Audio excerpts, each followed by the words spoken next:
moving forward with a citywide emergency order related to the coronavirus. This is an important step for our community because it allows us to purchase the goods and services that we need in the near term to address the current situation. This allows us to rapidly deploy funding and resources, seek state and federal support, and grant greater flexibility to work with other agencies. You can't give me the right to be a human being. I'm fine with that right. Now you can keep me from having that if you've got all the policemen and all the jobs on your side.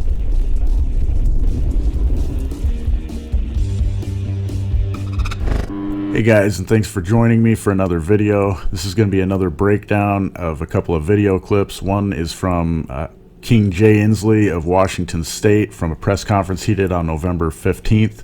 The second one is going to be from the ruling class of Liberty Lake. The city council had a meeting on, I believe it was October 20th of 2020, regarding how to spend some of their CARES Act funding and the urgency in which they needed to spend that money.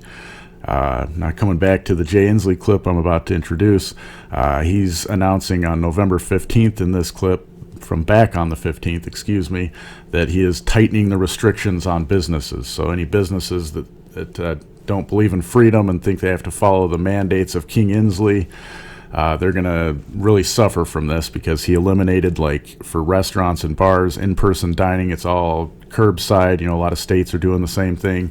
It's all curbside pickup, to-go ordering, things like that, 25% capacity. So in this, he's announcing how he's going to help these businesses that he's hurt by restricting them. And he's going to do that by taking the money distributed to the state of Washington through CARES Act funding and other things that was stolen from people against their will, and giving it to these businesses through loans that they have to be repaid and grants in order to help them, of course. So you gotta keep that in mind, in order to help them. But then he says he's going to look for more money over the next couple of weeks, and that's why I want to tie in the Liberty Lake City Council meeting, because that ties into where some of that money might be coming from, or where they're hoping some of it might come from. Anyways, remember to hit that like button, share this video with all your friends and family. Remember to subscribe to the channel if you haven't already. Links to all of my platforms. Make sure you're not watching me on YouTube anymore. All my other platforms like ThreeSpeak, Minds, Library, BitChute, they're all in the description below of all my videos.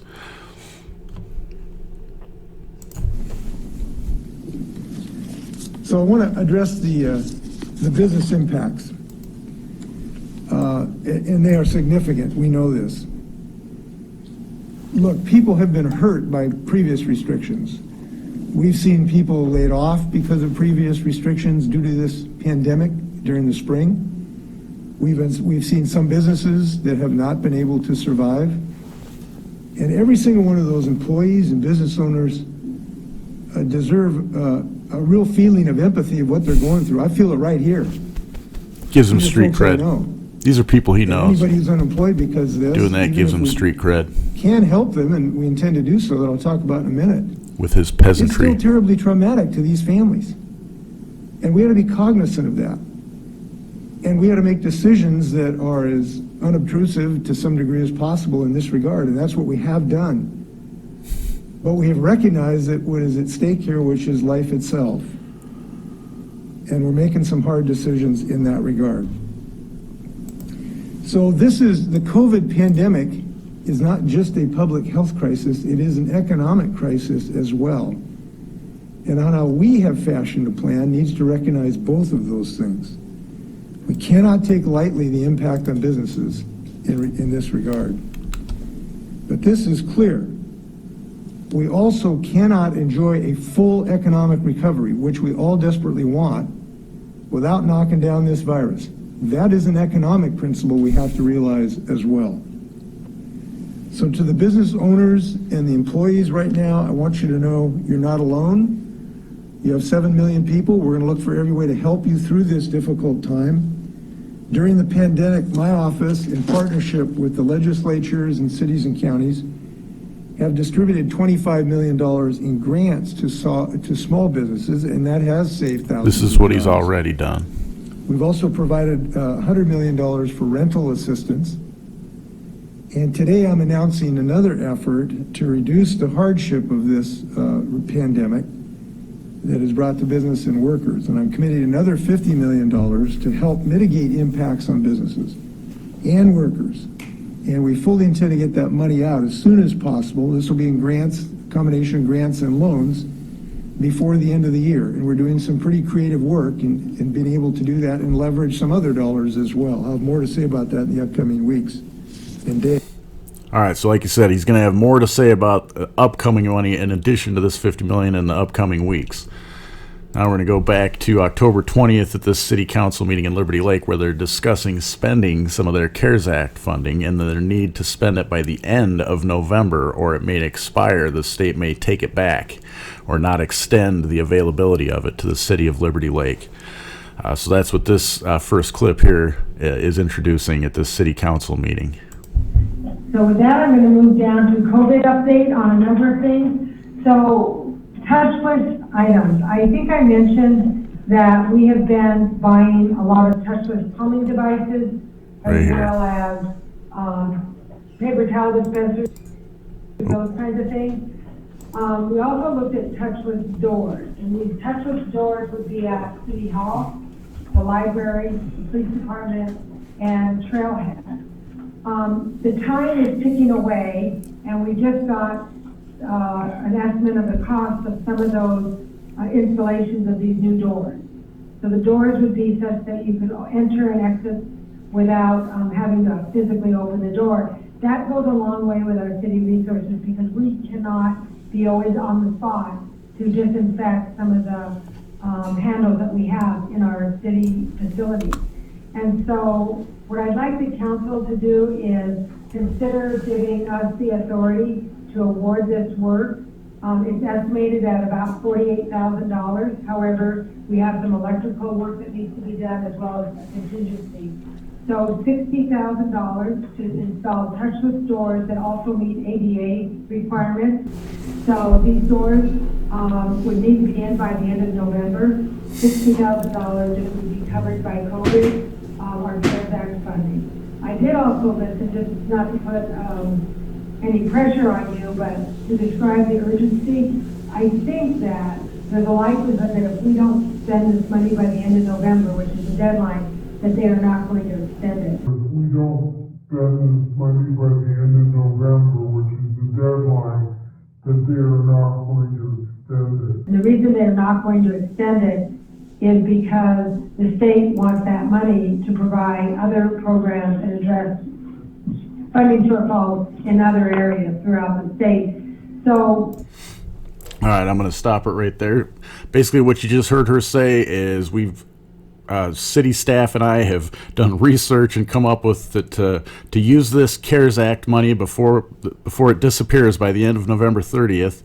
It's going to cost us $60,000 for the electrical work and the installation of these touchless doors. So let's go ahead and use it. And she's basically asking for permission to not get bids or contracts or anything like that. Just approve the funding for up to $60,000 before any of that happens, so they can go ahead and fast track it, because there's been a state of emergency, an emergency declaration for the city, so they can just fast track all this stuff and spend these CARES Act funds.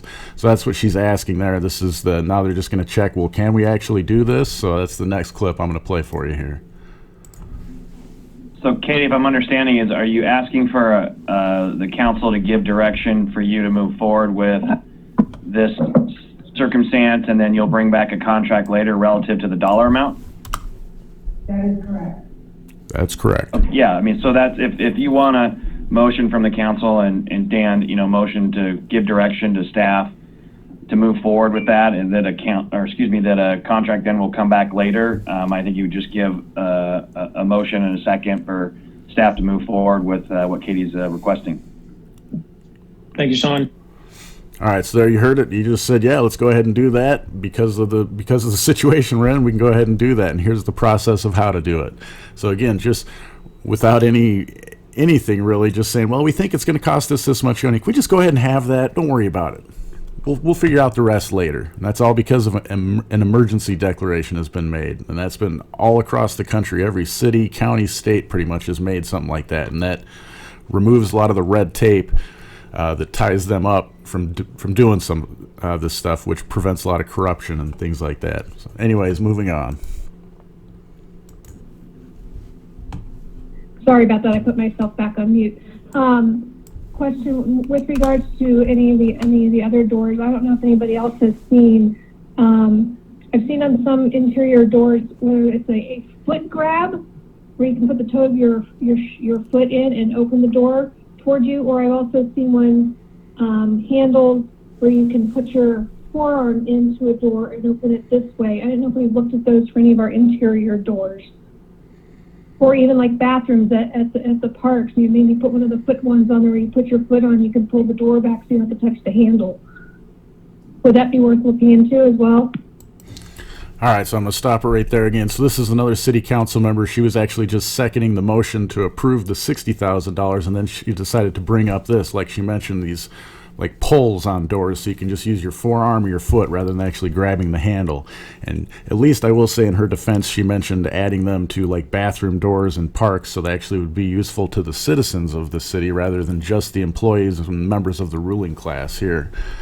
With this, that they want to use this stolen money from. So now they're going to be, in the next few minutes that I'm going to skip over here, they're kind of discussing that. Ooh, should we do that or shouldn't we? So then someone else chimes in here, another city council, I think it's the Mayor Pro Tem here, he chimes in.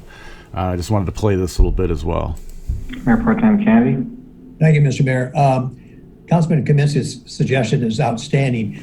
Is that something we can make an amendment to this purchase and add that into this, or do we want to do that on a separate? I haven't priced it out yet. If you do, so right now this work that I've described with the exterior doors is approximately $48,000. I'm asking for up to $60,000 because there's some electrical work that needs to be done to support it. If you do want to raise that, I'm doing this without having done the research. But if you do want to increase that up to $100,000, then we could work to get the estimates on the doors for the interior doors that were recommended by Councilmember Kaminsky. I just don't have those figures, nor have I done the research. Mayor Pro Tem Kennedy. I'd recommend that Councilman Dunn consider maybe changing his motion, because I think that's a great idea, and it would get the process moving. Sure, let's up it. Let's call it 100K for the touchless doors and door improvements, please. Thank you.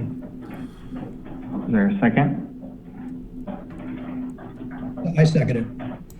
Okay, so I'm going to stop it right there. They go on to talk some more. They basically decide, the original council member who brought these up decides, oh, look, I found them on the internet for like $30. They can just be installed really simply with 3 screws. They're really cool. So, but the main point of that was, based on just her suggestion, now this went from spending up to $60,000 without any bids or contracts or anything to approving up to $100,000. Excuse me, which, like I said, now this money can just be spent. They can find ways to spend this money now because it has been approved. As long as they can find a way to classify it under this project, it has been approved. And I'm not saying they're going to, but it's really, you see how easy it is for them to spend other people's money because they don't have to work for it anyways. So how easy is it to just spend it on this frivolous little thing here and this frivolous little thing there? And I got one more clip I'm going to show you, and it kind of illustrates that. Is now they're saying, how can we use this money that we didn't have to work for, that was just given us to us, that now we're going to use? How can we use it to benefit us and make us look good in our community? And that's what this next little clip is about. So they're going to discuss giving them out to businesses in their community now, not just keeping them within the city, which it does benefit the people of the community, so that's good, but it shouldn't be done with stolen money. The community should just be coming together, and if it's a need that the community deems as necessary, the community can put their efforts towards making sure it happens, not taking money from other communities and other people and using it to benefit ourselves, especially when that money's been taken against their will. Anyways, I'm going to get down off my soapbox with that. I'm going to play this next clip.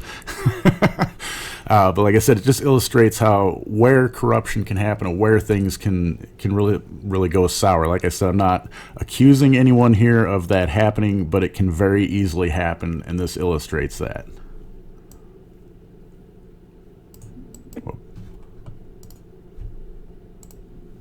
Councilmember Foyer. Yeah, if I can circle back to the COVID discussion on the door foot poles.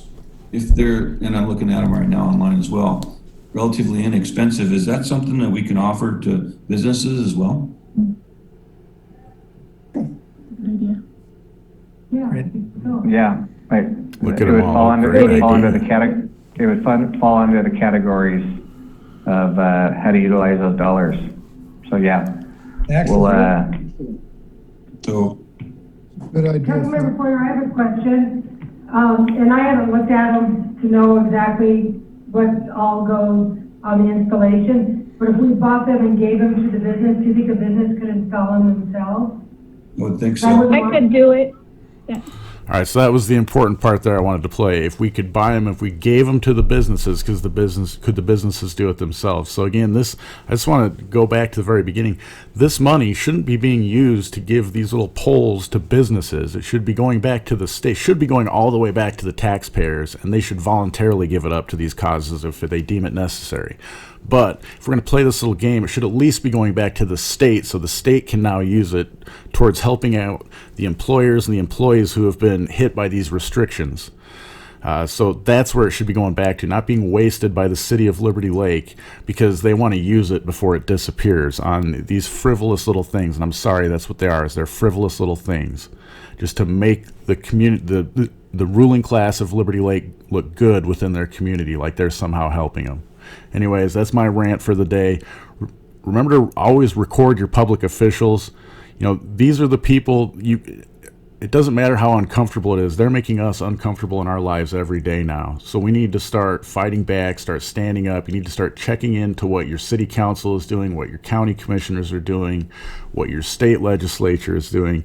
We need to start keeping track of where all this money goes that's stolen from us against our will. Peace out and live free. Thank you for the continued support of my channel. And if you want to continue to support alternative and independent media like myself and others, I suggest you diversify your social media and get on censorship fighting platforms like BitChute, FreeSpeak, Minds, Library. You can find me and other freedom-loving journalists there. I also have links to PayPal and cryptocurrencies such as Bitcoin, Monero, and others. Look in the description below for links.